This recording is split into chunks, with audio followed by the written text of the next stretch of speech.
Bismillahirrahmanirrahim. Assalamualaikum warahmatullahi wabarakatuh. Selamat datang di channel Sahabat Luar Biasa.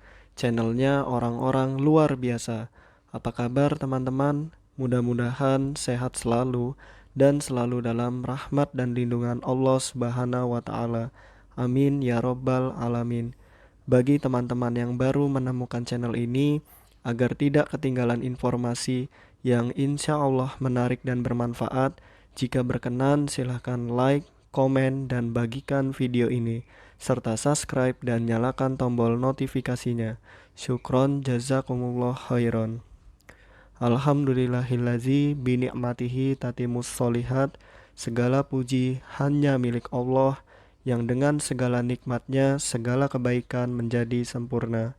Salawat serta salam semoga tercurah limpahkan kepada Nabi Muhammad Sallallahu Alaihi Wasallam serta istri-istri beliau, saudara-saudara beliau, tabi'in, tabi'ut tabi'in, dan bagi kita yang insya Allah setia dan istiqomah mengikuti sunnahnya sampai akhir hayat.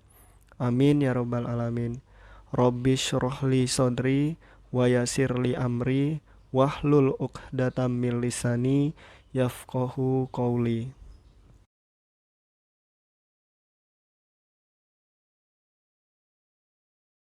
Baik, pada kali ini kita akan membahas orientasi dan mobilitas atau OM.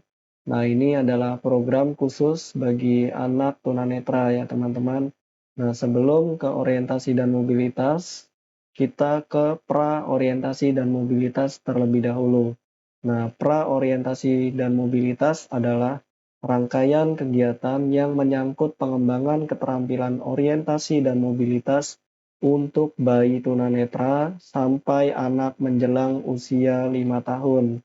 Nah, jadi menggunakan program pra-orientasi mobilitas. Lalu keterampilan pra-orientasi dan mobilitas terfokus pada pengembangan indera motorik dasar berupa gerakan kasar atau gross motor seperti gerakan refleks yang simetris dan tidak simetris. Demikian juga keterampilan dasar seperti berguling, tengkurap, duduk, merangkak, berdiri, dan berjalan. Lalu pengembangan motorik kasar atau gross motor juga berkaitan dengan kesadaran lingkungan. Itu dia yang diberikan pada saat pra-orientasi dan mobilitas teruntuk bayi tunanetra sampai anak menjelang usia 5 tahun. Golden age ya teman-teman. Oke, lanjut. Adapun strategi layanan terpadu orientasi dan mobilitas itu ada 3. Yang pertama, terpadu. Nah, terpadu adalah maksudnya OMSK diberikan secara terpadu.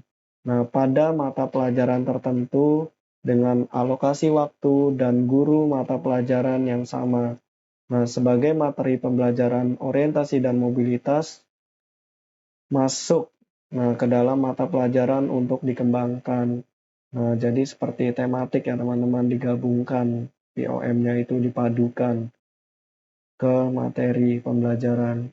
Lalu yang kedua ada prioritas. Nah, prioritas ini diberikan hal ini terjadi karena peserta didik terlambat masuk sekolah pada usia yang lebih tua dari kelasnya. Mereka adalah peserta didik yang mengalami ketunanetraan baru atau mereka yang mengalami ketunanetraan baru. Ini kita menggunakan strategi layanan prioritas ya teman-teman. Untuk yang telat masuk sekolah ataupun yang mengalami ketunanetraan yang baru. Lalu yang terakhir, tersendiri.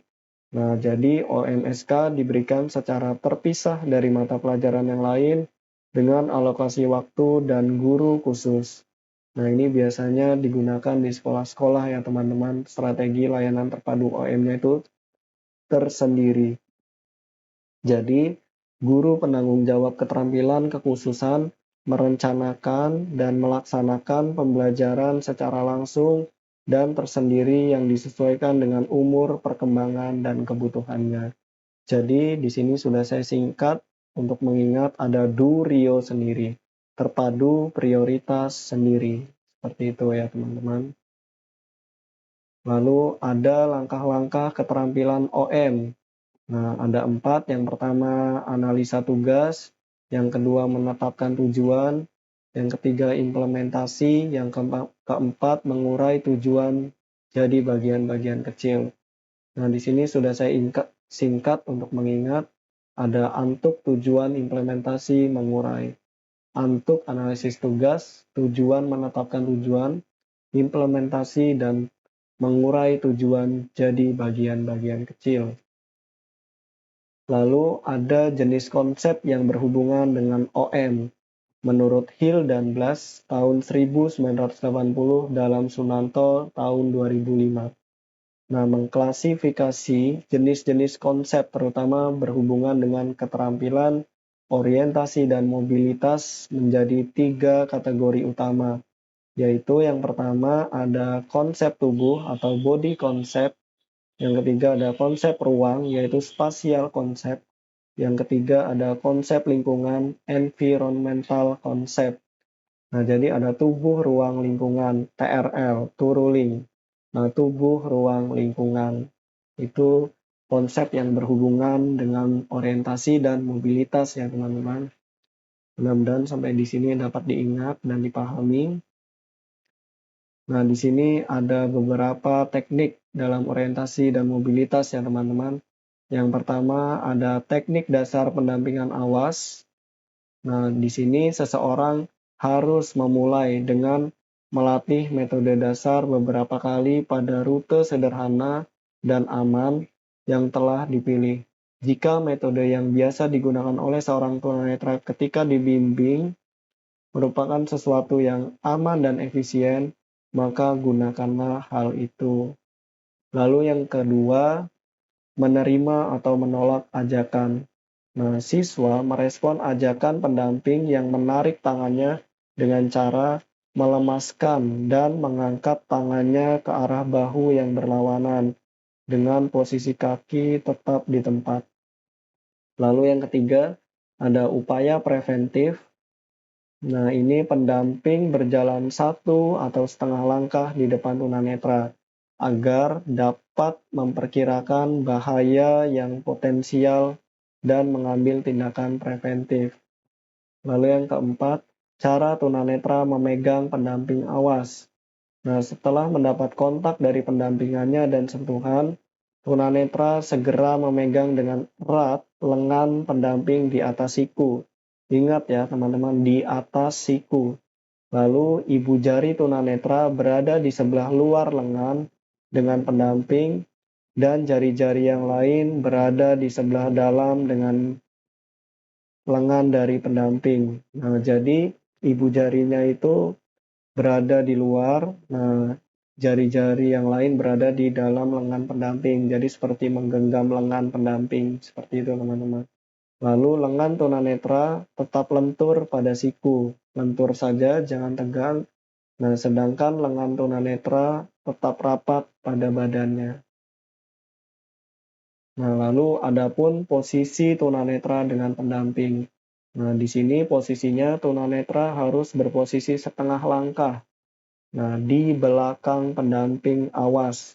Jangan sampai satu langkah ataupun di depan pendamping ya teman-teman. Karena yang mendampingi itu orang awas. Nah, jadi tunanetra berada di belakang. Seperti itu. Dengan bahu lurus sejajar di belakang bahu pendamping awas.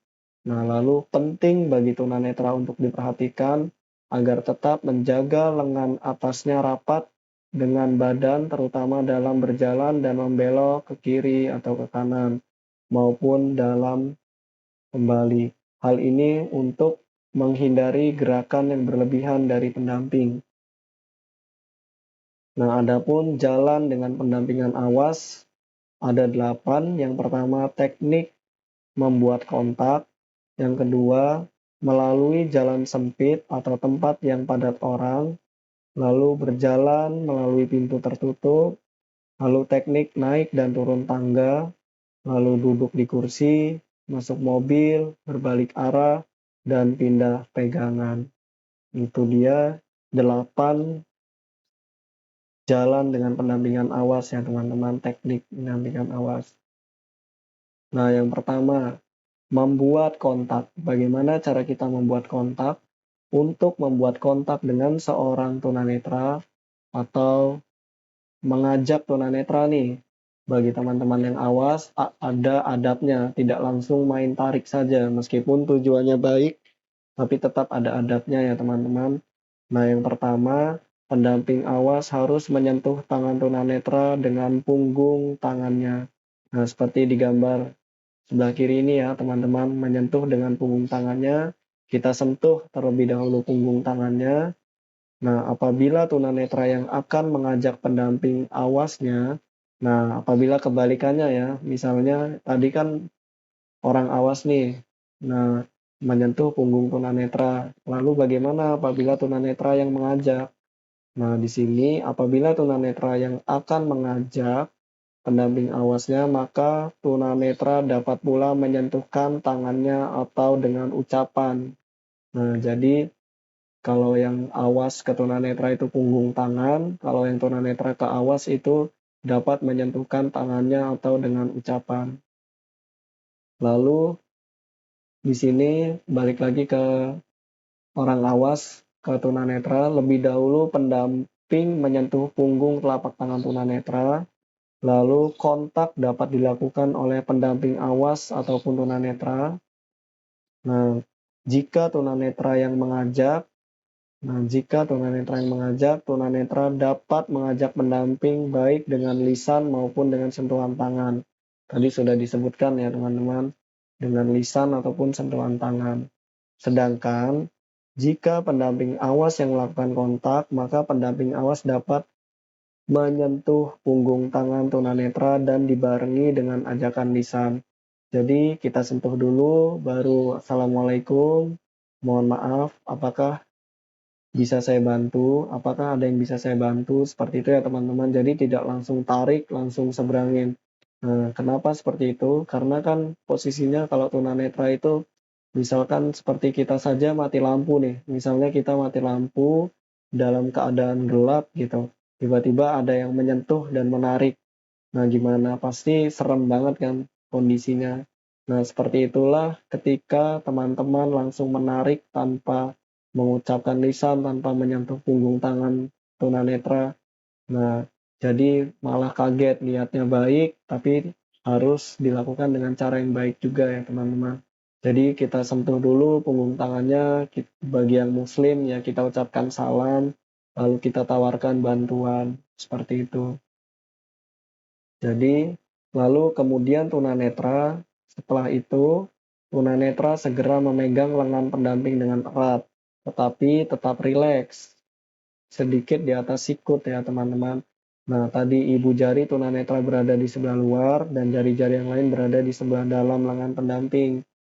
Nah, lengan bawah tunanetra paralel dengan tanah dan lengan atas paralel dengan dekat tubuhnya sendiri. Lalu posisi tunanetra berada setengah langkah di belakang pendamping dan di samping pendamping. Nah, jadi di samping setengah langkah mundur di belakangnya ya teman-teman. Bahu tetap lurus dan sejajar di belakang bahu pendamping. Itu dia teknik membuat kontak. Mohon maaf ya teman-teman. Teknik membuat kontak dengan tunanetra ataupun tunanetra dengan orang awas. Mudah-mudahan sampai di sini dapat dipahami dan dimengerti. Yang kedua, melewati jalan sempit. Nah, bagaimana cara melewati jalan sempit? Nah, teknik jalan sempit ini digunakan apabila pendamping melewati suatu jalan yang lebarnya tidak memungkinkan untuk dilalui secara normal oleh dua orang. Nah, misalnya lewat jalan yang sempit nih atau gang sempit. Misalkan dua orang itu sejajar tidak cukup, jadi otomatis harus depan belakang. Nah, jadi sikap tunanetra dan sikap pendamping dalam teknik ini adalah sebagai berikut. Nah, di sini pendamping menarik ke belakang tangannya yang dipegang tunanetra ke sebelah dalam. Nah, jadi seperti ini ya teman-teman. Mohon maaf saya belum bisa mempraktekkan jika di sini saya jelaskan saja mudah-mudahan terbayang ya. Seperti yang pendamping awasnya itu seperti istirahat di tempat. Nah, biasanya kan mendampingi dengan tangan kanan ya teman-teman. Jadi simpan di pinggang belakang sebelah tangan kanannya, tangan kiri tetap ya teman-teman di depan. Nah, jadi ke belakangin aja tangan kanannya, nanti si tunanetra itu biasanya sudah paham bahwa jika tangan kita disimpan di belakang dan posisi seperti istirahat, itu artinya kita akan melewati jalan yang sempit ataupun di depan ada banyak orang. Seperti itu ya teman-teman.